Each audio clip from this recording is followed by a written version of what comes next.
বিসমিল্লাহির রহমানির রহিম।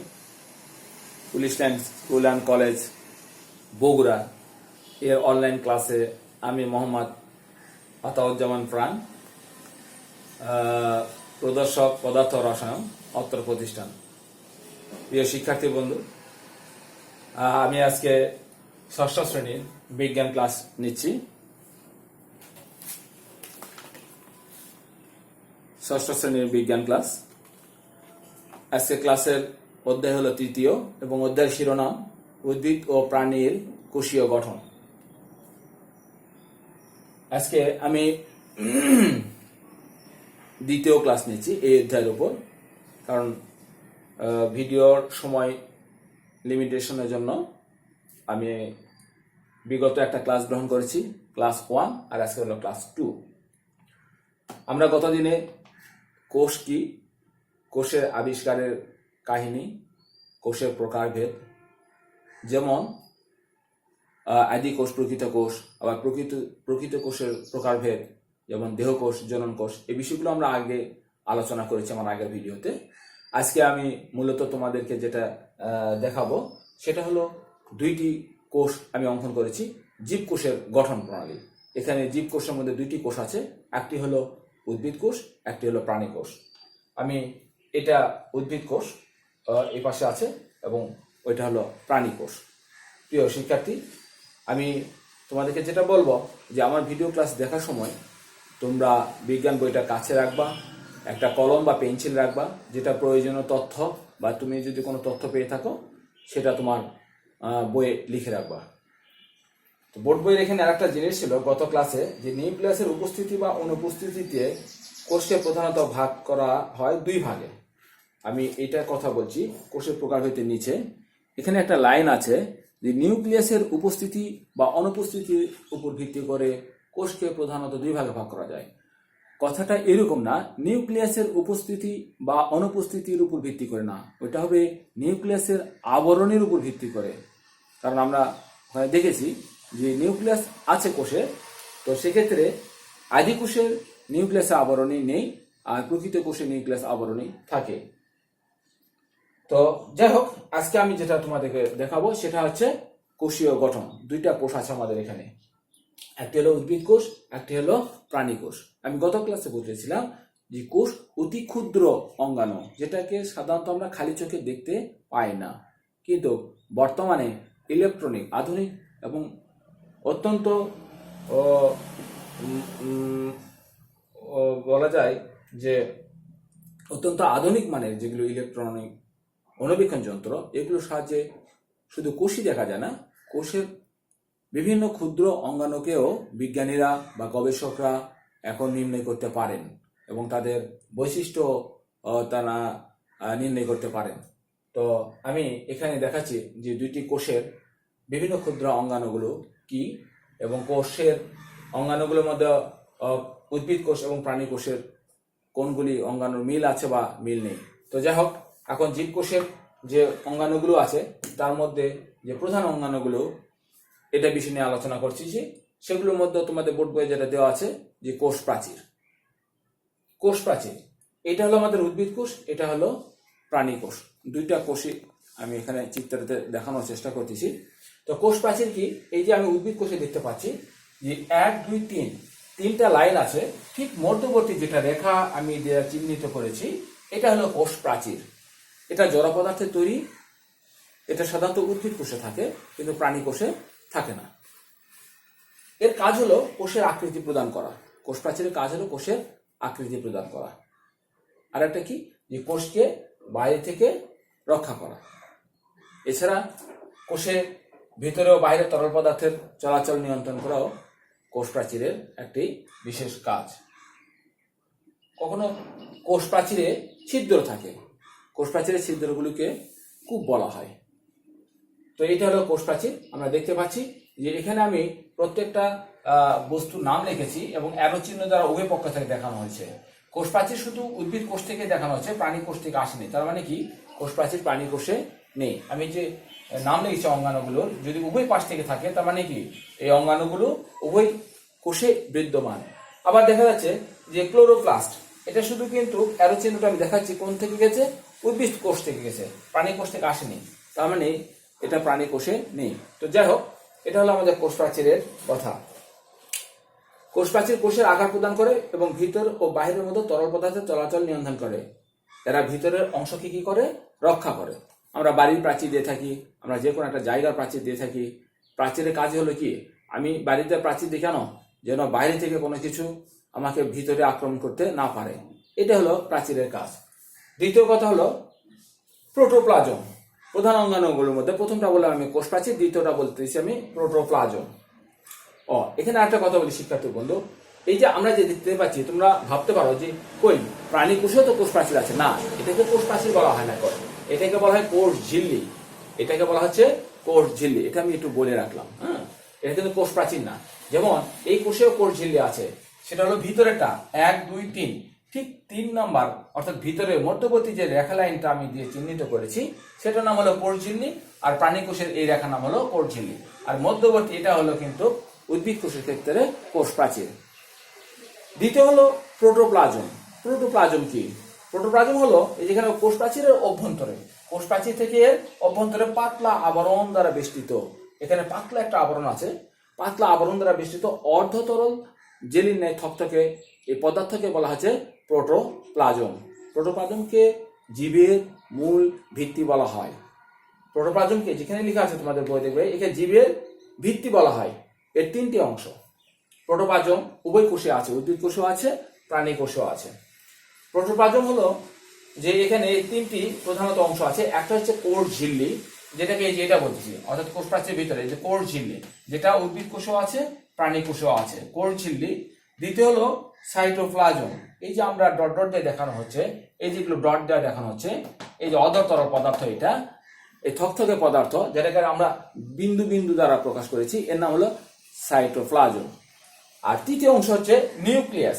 এই যে এটা হলো উদ্ভিদ কোষের নিউক্লিয়াস, আর একটি হলো প্রাণী কোষের নিউক্লিয়াস। তাহলে শিক্ষার্থী বন্ধু, আমরা বলতে পারি প্রোটোপ্লাজমের প্রধান অঙ্গ কয়েকটি? 3টি। একটি হলো কোষ ঝিল্লি, আর একটি হলো সাইটোপ্লাজম, আর একটি হলো নিউক্লিয়াস। আমরা মনে রাখবো। তাহলে এখানে প্রোটোপ্লাজমের অঙ্গাণুগুলো সম্বন্ধে আমরা একটু কথা বলছি। কোষ ঝিল্লি। কোষ ঝিল্লিটা কি বলা হচ্ছে? এই যে কোষ ঝিল্লি, এটা কিন্তু আমরা সংজ্ঞায়িত করি কোষ ঝিল্লিকে, তাহলে এখানে বলা হচ্ছে কি, সম্পূর্ণ প্রোটোপ্লাজমকে ঘিরে, অর্থাৎ এই যে প্রোটোপ্লাজম আছে, সম্পূর্ণ প্রোটোপ্লাজমকে ঘিরে বলা হচ্ছে যে নরম পর্দা দেখা যায়। এই যে এই পর্দাকে বলা হচ্ছে যে নরম পর্দা দেখা যায়, এই যে একদম ভিতরের পর্দা। আর এটা হলো এই যে প্রথমটা, যে নরম পর্দা দেখা যায়, এটাই হলো কোষ ঝিল্লি। এটাকে বলা হচ্ছে কোষ ঝিল্লি বা সেল মেমব্রেন। কোষ ঝিল্লি বা সেল মেমব্রেন। এটি কোষের ভিতরে এবং বাইরে, কোষের ভিতরে এবং বাইরে তরল পদার্থ, খনিজ পদার্থ ও গ্যাসীয় পদার্থের চলাচল নিয়ন্ত্রণ করে। অর্থাৎ কেউ আসবে বা কেউ বাইরে যাবে, এটা নিয়ন্ত্রণের কাজ হলো কোষ ঝিল্লির। আমরা মনে রাখবো। তাহলে কোষ ঝিল্লি কি বলা হচ্ছে? কোষ প্রাচীরের অভ্যন্তরে, আমরা বলবো সম্পূর্ণ প্রোটোপ্লাজমকে ঘিরে, সম্পূর্ণ প্রোটোপ্লাজমকে ঘিরে যে নরম পর্দা দেখা যায়, সেটি হলো কোষ ঝিল্লি। আর এর কাজ হলো কি, যে কোষের ভিতরে এবং বাইরের তরল পদার্থ, খনিজ পদার্থ এবং গ্যাসীয় পদার্থের চলাচল নিয়ন্ত্রণ করে।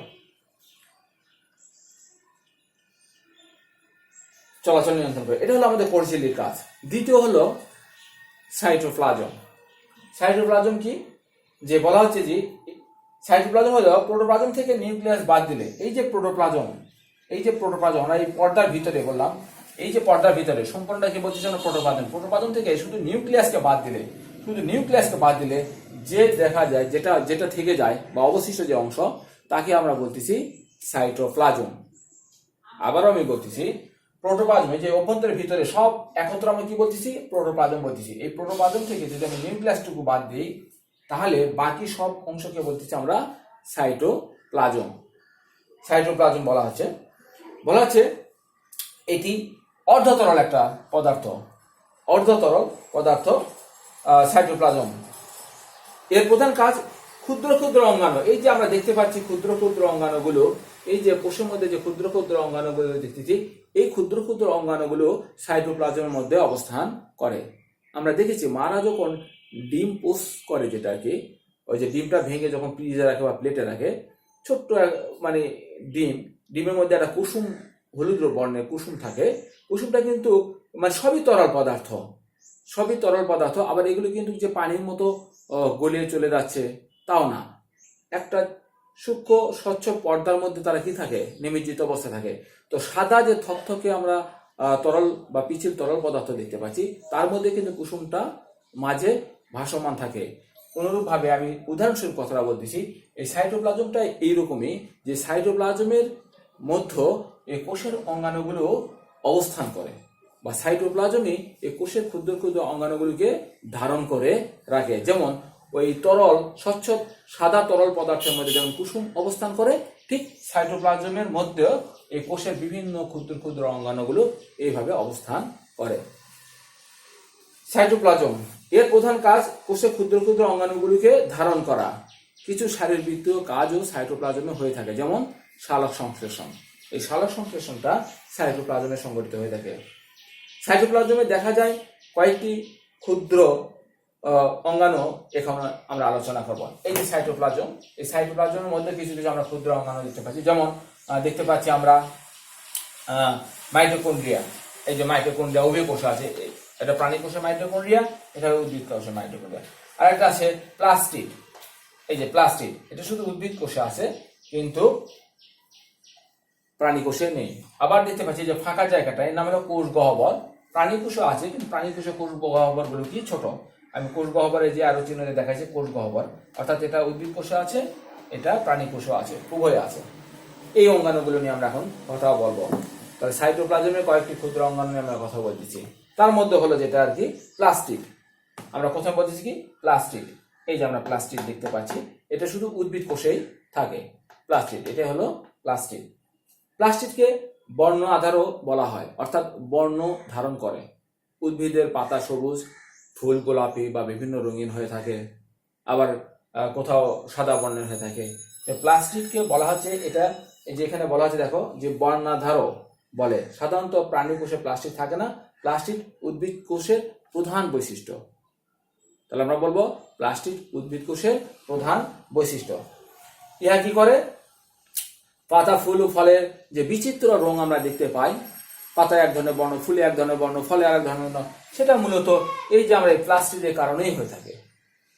এই প্লাস্টিডের কারণে বিভিন্ন বর্ণ হয়ে থাকে। সবুজ প্লাস্টিড উদ্ভিদের খাদ্য তৈরিতে সাহায্য করে। বর্ণযুক্ত প্লাস্টিডগুলো উদ্ভিদের ফুল ফলের আকর্ষণ বৃদ্ধি করে, আর বর্ণহীন প্লাস্টিড ইহা খাদ্য সঞ্চয় করে থাকে। এটা হলো আমাদের প্লাস্টিডের কথা।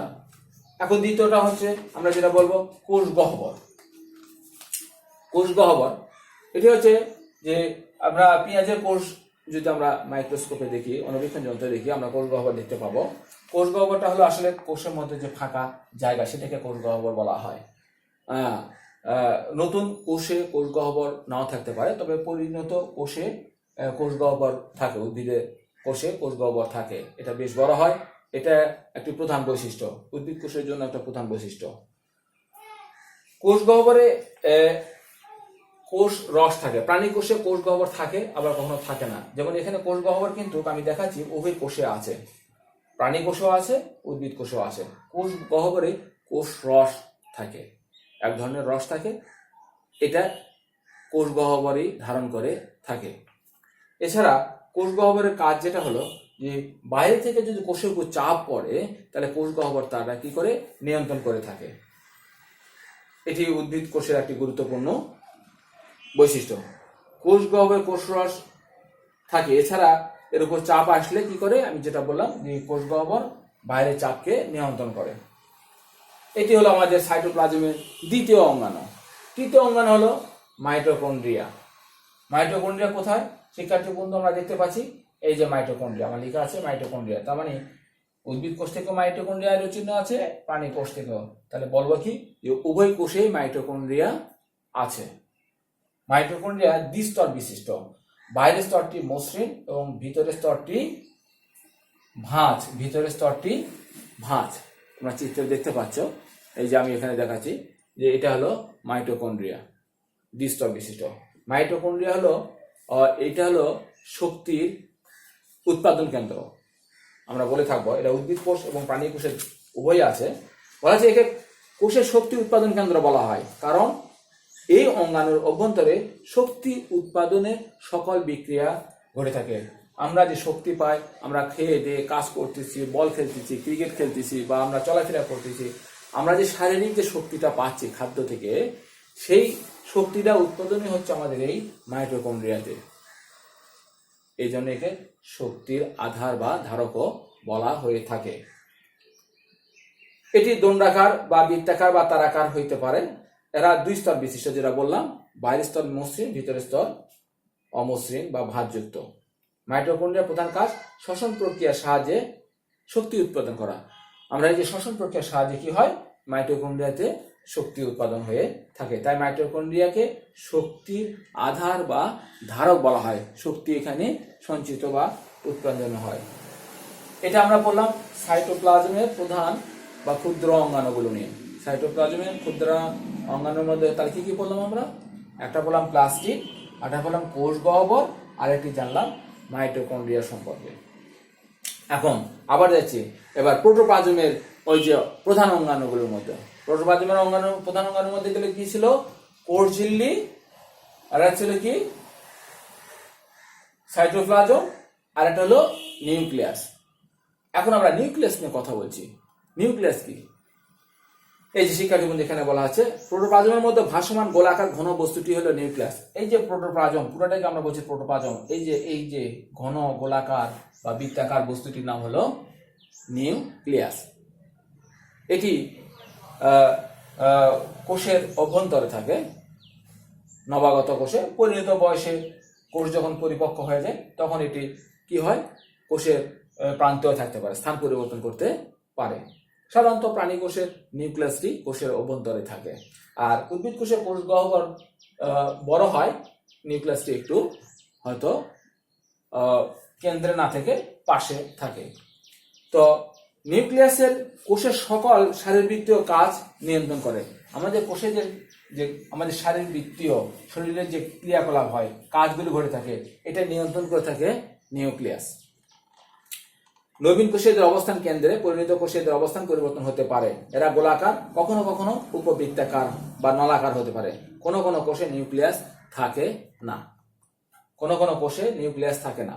এখন নিউক্লিয়াসের কয়েকটি প্রধান অঙ্গাণু নিয়ে আমি কথা বলছি, যেমন নিউক্লিয়ার মেমব্রেন বা নিউক্লিয়ার আবরণী। এই যে এটার নাম হলো নিউক্লিয়ার মেমব্রেন বা নিউক্লিয়ার আবরণী। এই যে নিউক্লিয়াসের পাশে যেটা পর্দা দেখতে পাচ্ছি, এটা হলো নিউক্লিয়ার মেমব্রেন বা নিউক্লিয়ার আবরণী। নিউক্লিয়াসের ভিতরে যে ডট ডট চিহ্ন দেখানো হচ্ছে, এটা হলো নিউক্লিওপ্লাজম। এটি হলো নিউক্লিওপ্লাজম, লেখা হয়নি, এটাকে নিউক্লিওপ্লাজম বলা হচ্ছে। নিউক্লিয়াসের ভিতরে যে স্বচ্ছ তরল পদার্থ থাকে, এটাকে আমি ডট চিহ্ন দিয়ে দেখাচ্ছি।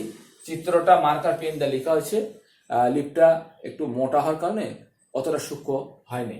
তো এই যে ডট চিহ্ন দিয়ে দেখানো হচ্ছে, এখানে চিত্রে দিয়েছে ডট ডট চিহ্ন, সেটা হলো নিউক্লিওপ্লাজম।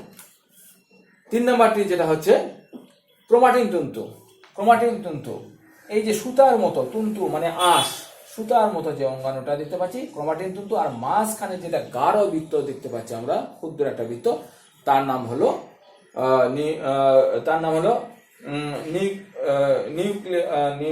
Nucleoplasm, nucleolus. আমি এই যে ক্ষুদ্র যেটা গাঢ় অঙ্গাণু দেখতে পাচ্ছি তার নাম হচ্ছে নিউক্লিওলাস, একদম কেন্দ্রে। এটা হলো নিউক্লিয়াস। এখন নিউক্লিয়ার মেমব্রেনের কাজ কি? নিউক্লিয়ার মেমব্রেনের কাজ হলো সাইটোপ্লাজম থেকে নিউক্লিয়াসকে আলাদা করে রাখা। এটা হলো নিউক্লিয়ার মেমব্রেন বা আবরণী কাজ। আর এটা কি করে? দ্বিতীয়ত হলো একই সাথে তরল পদার্থ নিয়ন্ত্রণ করে চলাচল, অর্থাৎ সাইটোপ্লাজম থেকে নিউক্লিয়াসের মধ্যে তরল পদার্থের চলাচল নিয়ন্ত্রণ করে। দ্বিতীয় হলো নিউক্লিওপ্লাজম, নিউক্লিয়াসের ভিতরে যে তরল পদার্থ, স্বচ্ছ তরল পদার্থ, তাকে বলা হচ্ছে নিউক্লিওপ্লাজম। আর নিউক্লিয়াসের কেন্দ্রে গাঢ় বৃত্ত যেটাকে, তাকে বলা হচ্ছে নিউক্লিওলাস।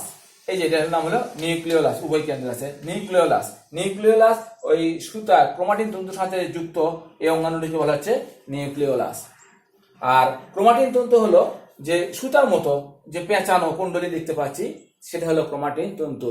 এটা আমাদের বংশের পরম্পরা ধারক, অর্থাৎ আমি আমার বাবার মতো বা দাদার মতো হয়েছি, এটা ক্রোমাটিন তন্তু এটা বহন করে থাকে। এই হলো আমাদের আজকে কোষের গঠন প্রণালী। আর জীবদেহের কোষের ভূমিকা, আমরা এই যে কোষের অঙ্গাণুগুলোর যে বৈশিষ্ট্য জেনেছি এবং তার কার্যাবলী যেটা জেনেছি, সেটা হলো একটা কোষের ভূমিকা। আমি আশা করি তোমরা ক্লাসটা দেখেছো এবং বোঝার চেষ্টা করবা ইনশাল্লাহ। আমি দোয়া করি তোমাদের কাছে আমার ক্লাসটা সহজবোধ্য হোক, আর আমার যে ভুল ত্রুটি আছে তোমরা ক্ষমা চোখে দেখবা। চেষ্টা করব যে তোমাদের পরবর্তী ক্লাসগুলো আরো ভালো দেওয়ার জন্য। ধন্যবাদ সবাইকে, ভালো থেকো, আসসালামু আলাইকুম।